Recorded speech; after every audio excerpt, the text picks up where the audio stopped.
What's the hylomorphic theory of mind? And Google spits out the hylomorphic theory of mind is the metaphysical view that, and blah, blah, blah, blah, blah. Alexa, what is quantum theory? Alexa spits out quantum theory, including quantum mechanics and quantum physics, is the theory. Boom.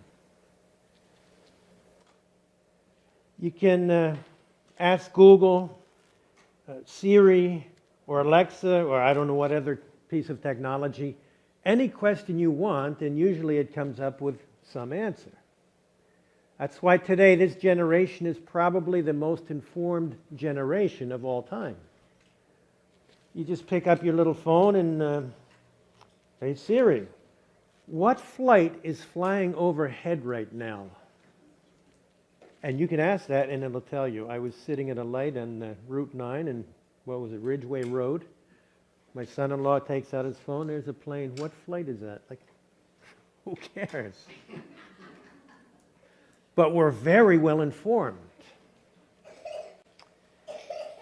You can get all kinds of information, all kinds of silly information. Just ask Google. However, there is some information that this technology cannot answer. Like, I tried this week and I said, Alexa, what's the purpose of my life? And it repeated something it took off some other page. Listen to your heart. Oh, isn't that great? It sounded like a Miss America answer, you know. What do you wish you could bring to the world? Oh, peace and happiness. Just follow your heart. If I read Jeremiah 17:9 well, it says the heart is deceitful above all things and wicked, and who can know it? So I said, well, maybe I shouldn't follow Google's advice. So I asked Alexa, how should I spend my life? Well, if you exercise and if you read, I do both of those things, and spend time with your friends and family, then that's the purpose of life. I don't think so. I asked Siri the other day, how will my kids turn out? I pretty much know. They're rotten little kids. No, they're great. I love them. And Siri responded, sorry, I didn't get that. And I said, Siri, how will my kids turn out? You know everything. Sorry, I didn't get that. So as we start this new year and we think about resolutions, I think Friday night is New Year's Eve, and we're all going to think about our resolutions, losing weight, looking better, growing hair, whatever it might be. We'd just like to know and resolve, this will be my life this year.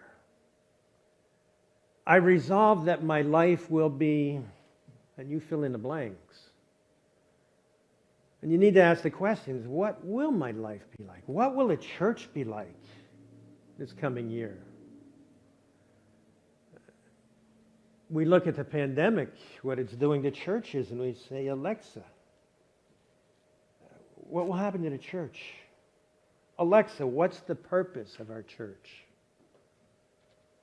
And you won't get an answer, but you'll find the answer in 2 Timothy 2, verse 2 this morning, if we can look at that together.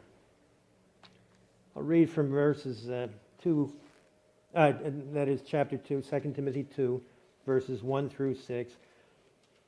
Paul gives us a purpose for life. And as you think about that this week, and if you make any resolutions this week, you might want to take it from God's advice.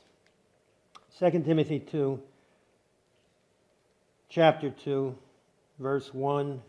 We'll go through verse 6 today.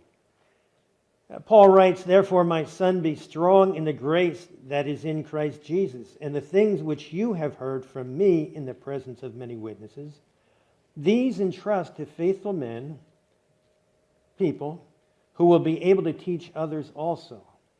Suffer hardship with me as a good soldier of Christ Jesus. No soldier in active service entangles himself in the affairs of everyday life, so that he may please the one who enlisted him as a soldier. And also, if anyone competes as an athlete, he does not win the prize unless he competes according to the rules. The hardworking farmer ought to be the first to receive his share of the crops. This morning, from these verses, I'd like to make three observations. Three observations from 2 Timothy chapter 2. And if you don't remember anything else, try and remember this phrase that kind of encapsulates this or captures the essence of this passage. Work hard at investing your life in faithful people who will produce eternal dividends. I'm going to repeat that. Work hard at investing your life in faithful people who will produce eternal dividends. And here are the three observations. The first observation is that we are to work hard at investing our lives in people. Now, if you go back to chapter 2, verse 1, it says, "You therefore, my son, be strong in the grace that is in Christ Jesus." The verb here is really not an active verb, be strong. That is, you make yourself strong, lifting weights, drinking muscle milk, or doing the push-ups, whatever it might be. But this is a passive.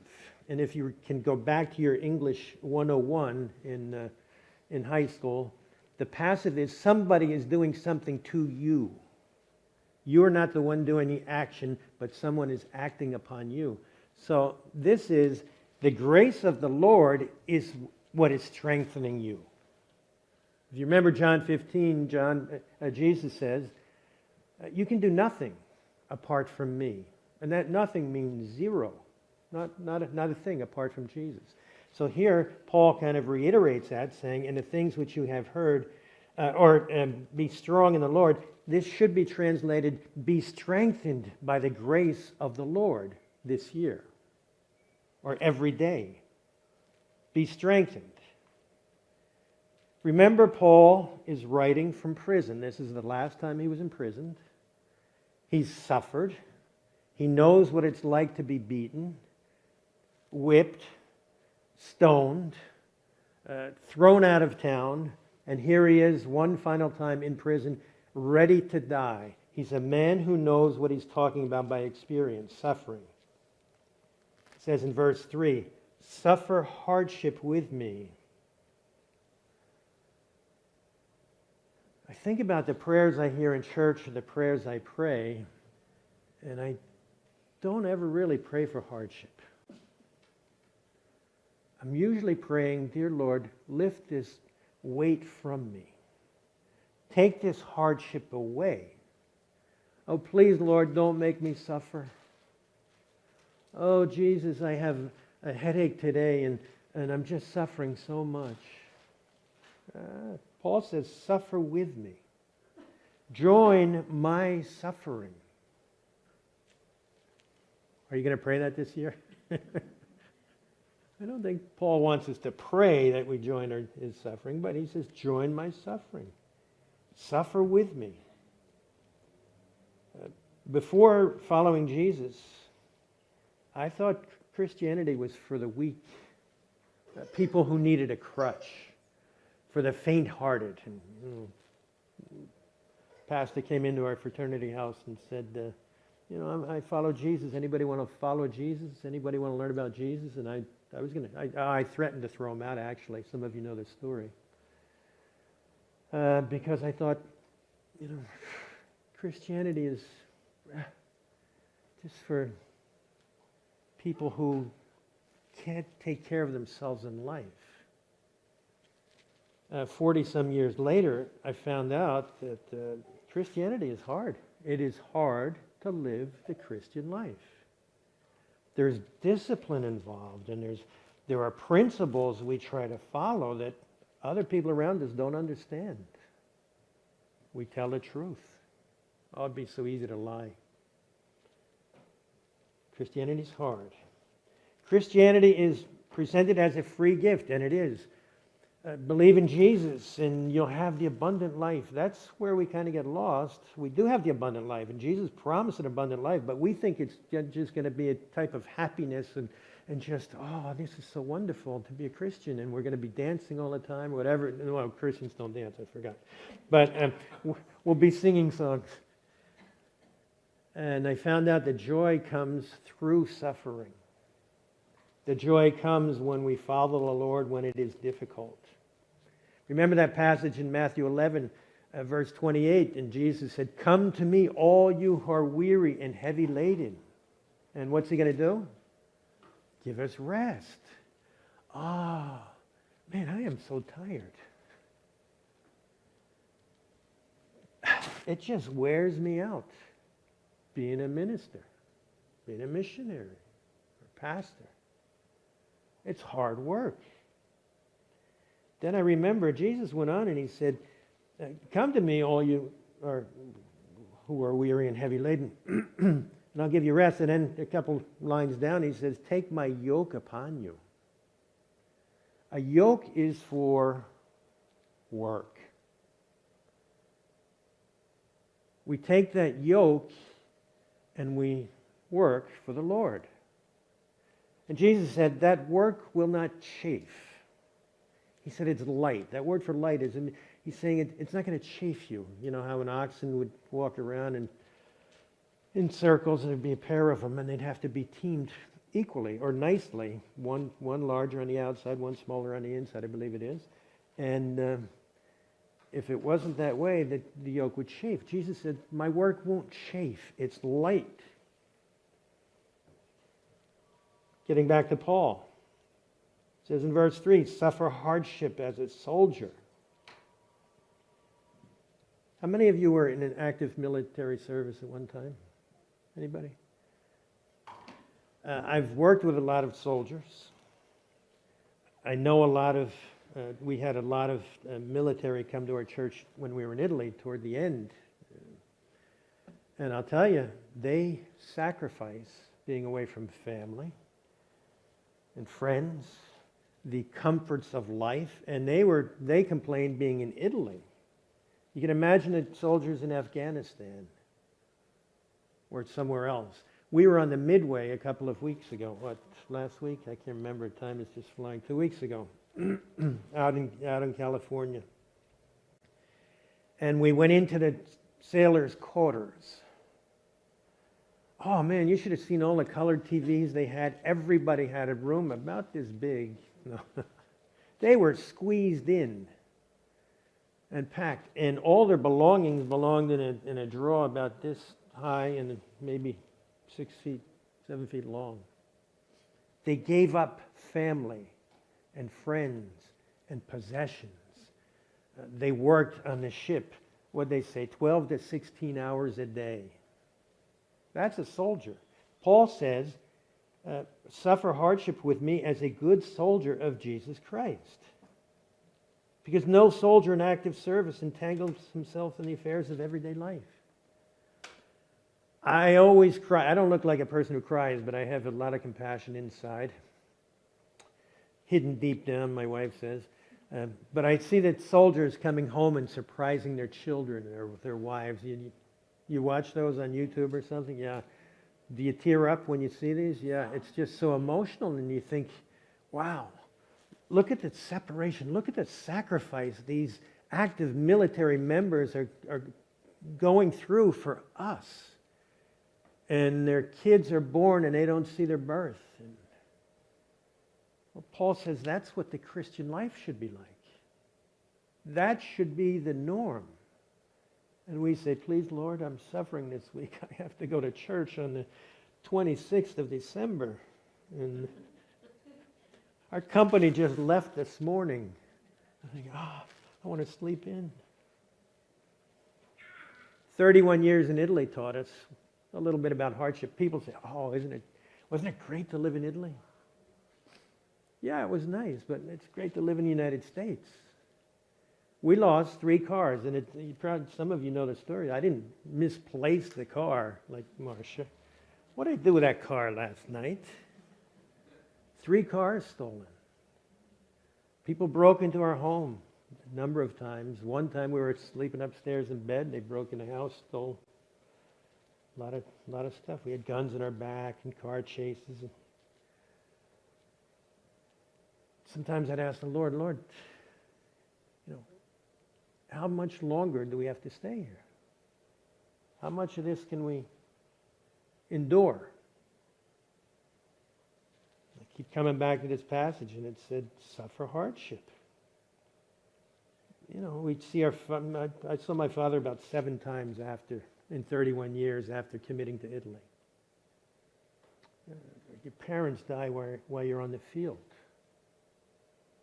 Those are real hardships sometimes. I kept coming back to this passage. It said, endure these hardships. Don't get tangled up in the affairs of life. But Paul didn't leave it alone. You just be like a soldier. He said, be like an athlete. Verse 5. And also, if anyone competes as an athlete, he does not win the prize unless he competes according to the rules. You don't give up. Being an athlete, you sweat. You sacrifice time and energy. You strain your muscles in training. We're used to going to the LA gym or Planet Fitness where there's no judgment. I don't know. Some of you get on the stair stepper, 15 minutes, wow, I'm done with that. Paul is talking about athletes who were training to win a prize that was hardly anything. Rafe, who wants that? He says that's what Christians should be like. Working out, using their mind, their muscles, and straining for the Lord.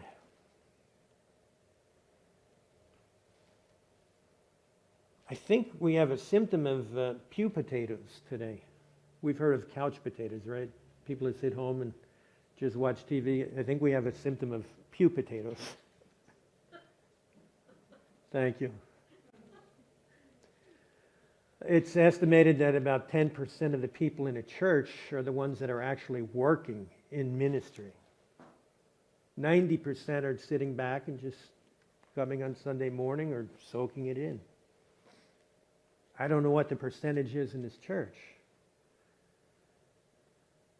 But if that's the statistic for churches in general, I can understand why the church attendance is declining, why there are fewer Christians in the United States today. We need fewer pew potatoes. Paul didn't leave me alone just saying be like a soldier, be like an athlete. He also says be like the hardworking farmer in verse 6.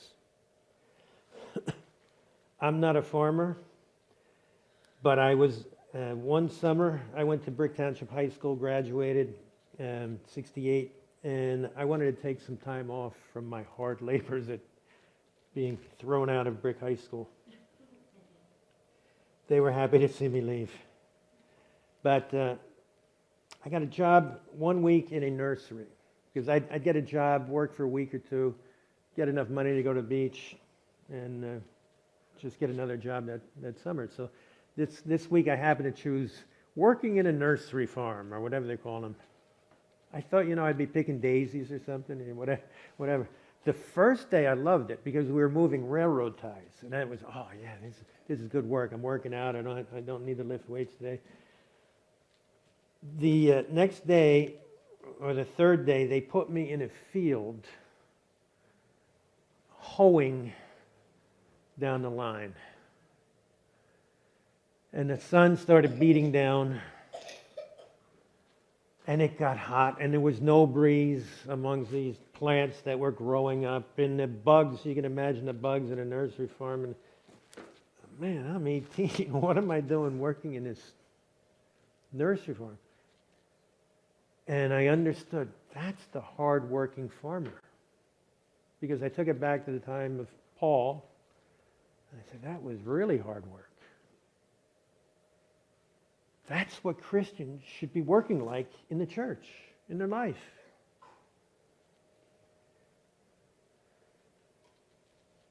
So I ask myself, how would someone who's watching me describe my life? Would they see that hardworking farmer? The one who, despite the obstacles, despite the suffering under the heat, despite all the things that could go wrong, am I a hardworking farmer as a Christian? Am I like the athlete? I don't mind that Patagonia, whatever, comparison. Am I like a soldier, leaving all the incidental things behind as I work for the Lord? You might want to ask yourself those same questions. How would someone describe your life as a Christian?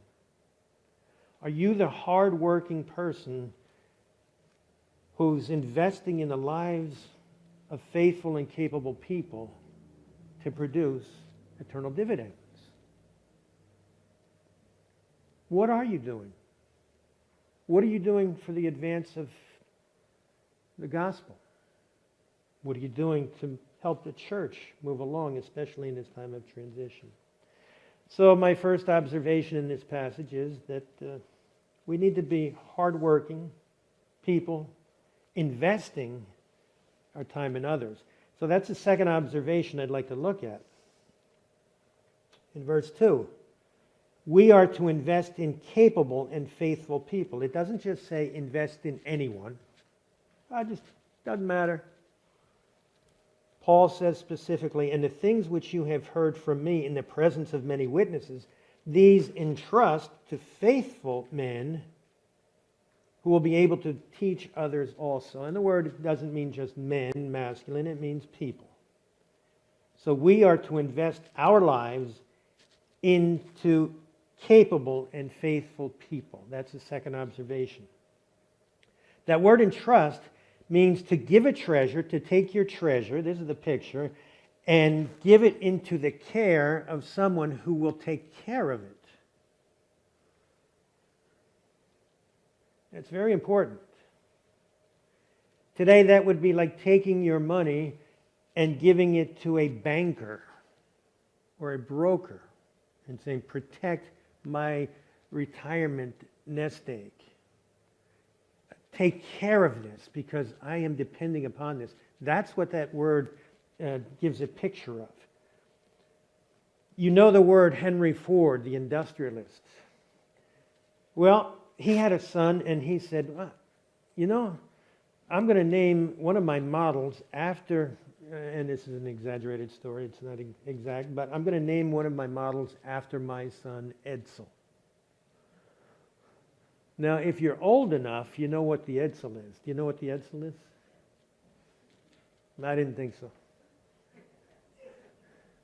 The Edsel was a model of a car made in 1958, and it was so popular that nobody bought it, and in 1960 they didn't produce it anymore. Was that a good investment? Was it a terrible investment?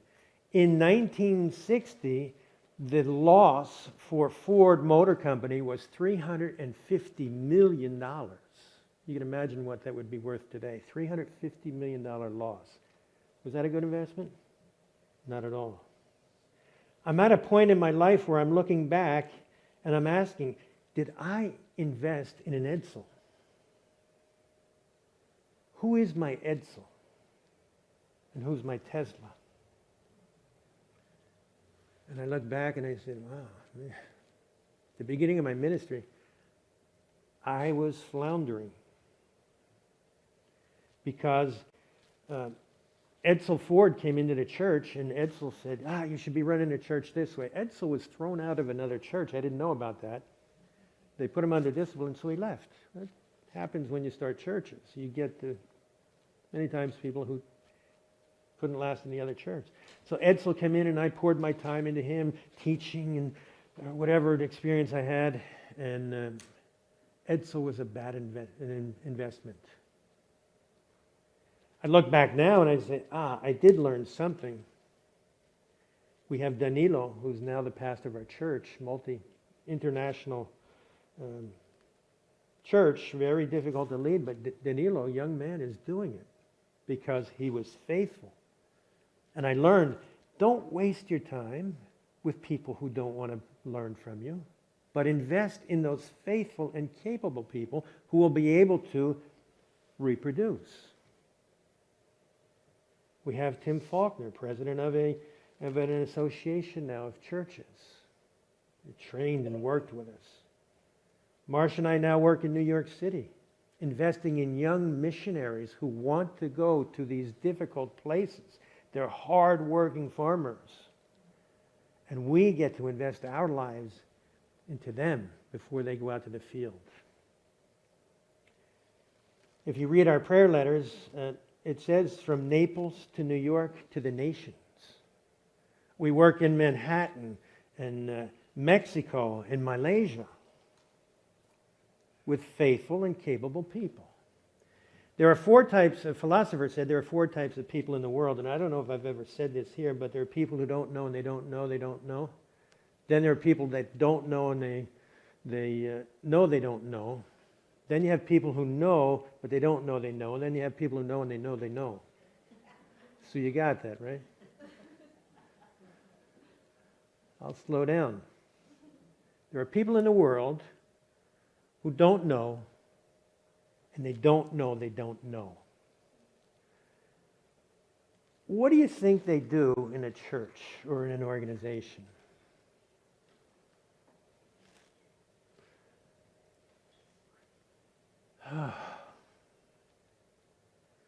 They kill it because they don't know. They think they know, but they don't know they don't know. What's the Bible say to do with those type of people? Ignore them.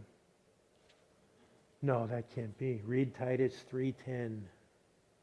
Admonish a contentious person once or twice, then ignore him. Well, wait a minute, Jesus said forgive. Yeah, forgive. But don't invest in those type of people. They'll wear you down. I hope you're not that type of person. The second person is the person who doesn't know, but he or she is a person who knows they don't know. Man, I don't know. And I know I don't know. What do you do with them? Teach them. Because they want to know. They want to grow. Look for these people in your church. Look for these people in your life. Man, I don't know anything about Jesus. Can you help me? Yes. I'm here for you. There's a third person that says, or thinks that it's a person who knows, but they don't know they know.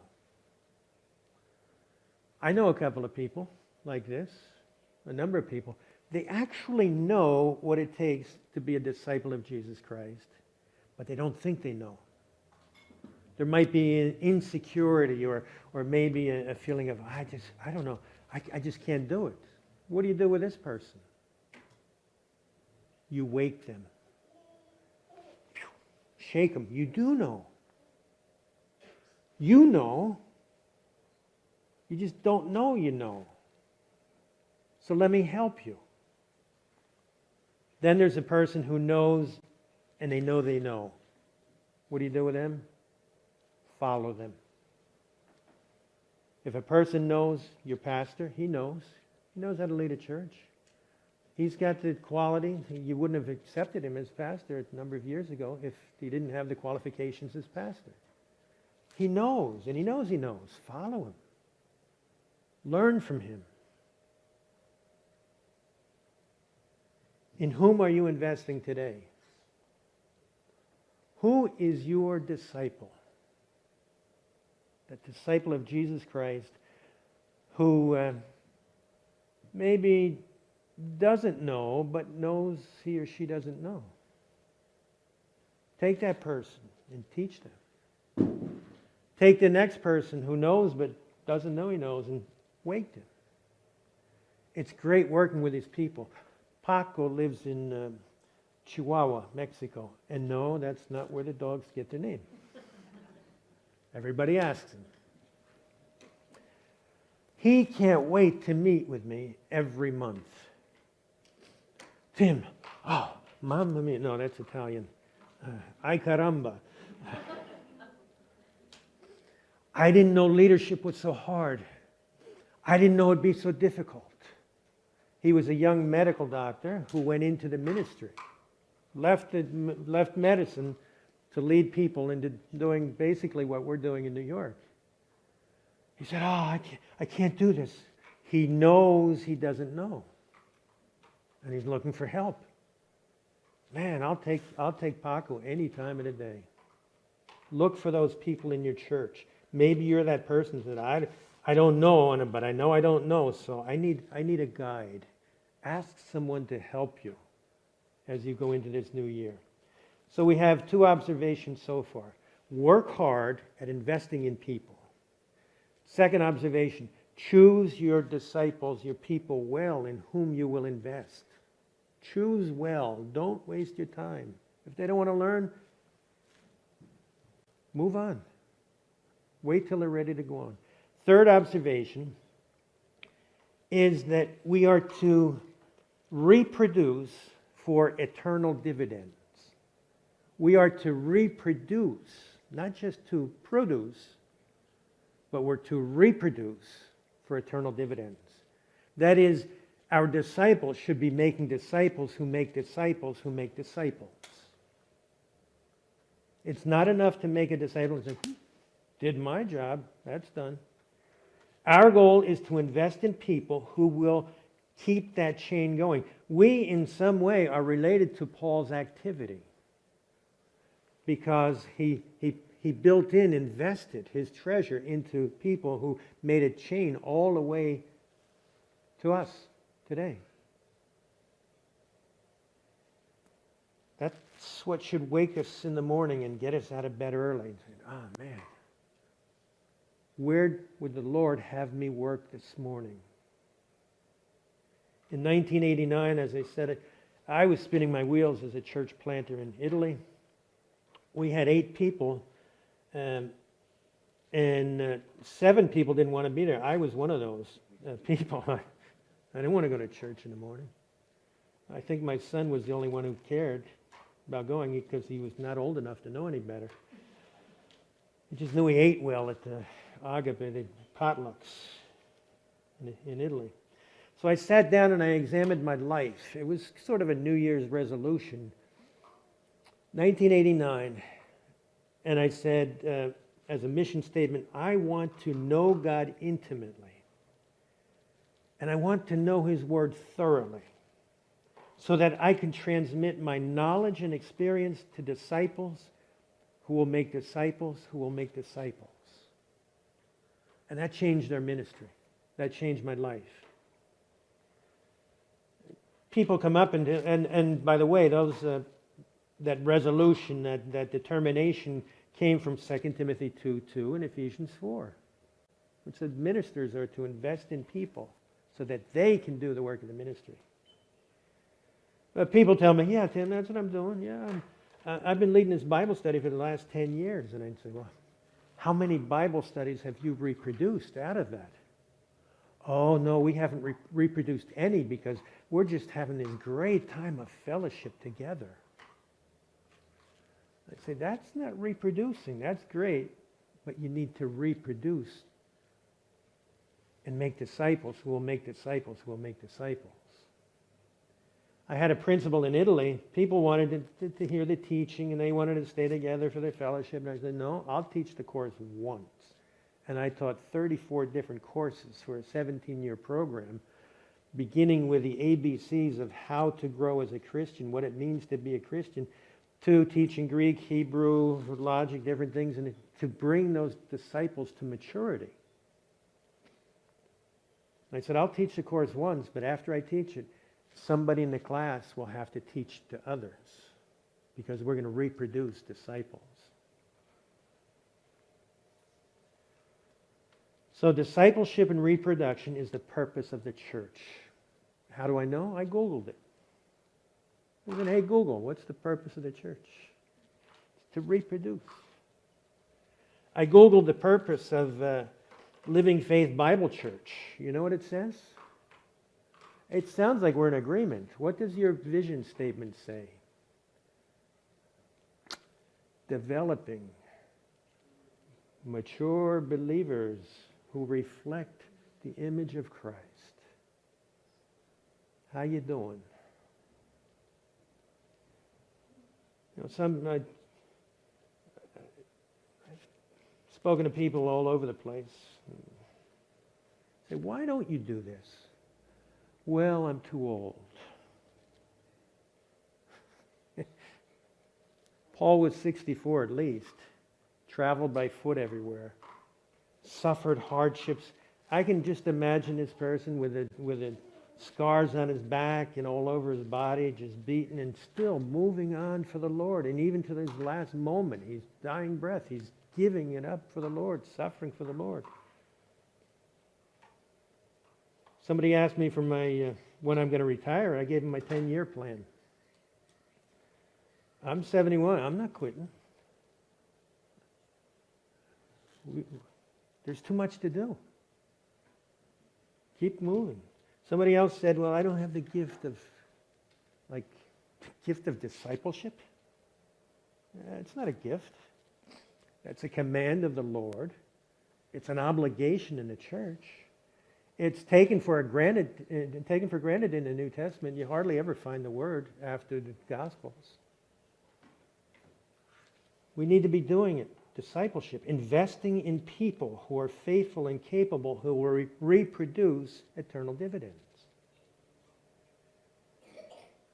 As you approach the new year this week, and you start thinking about resolutions, you know, losing another 10 pounds, that's not a bad idea. But that's not the primary goal of life. Approach the new year thinking about resolutions that have to do with 4 letters. It's an acronym, CORE, C-O-R-E.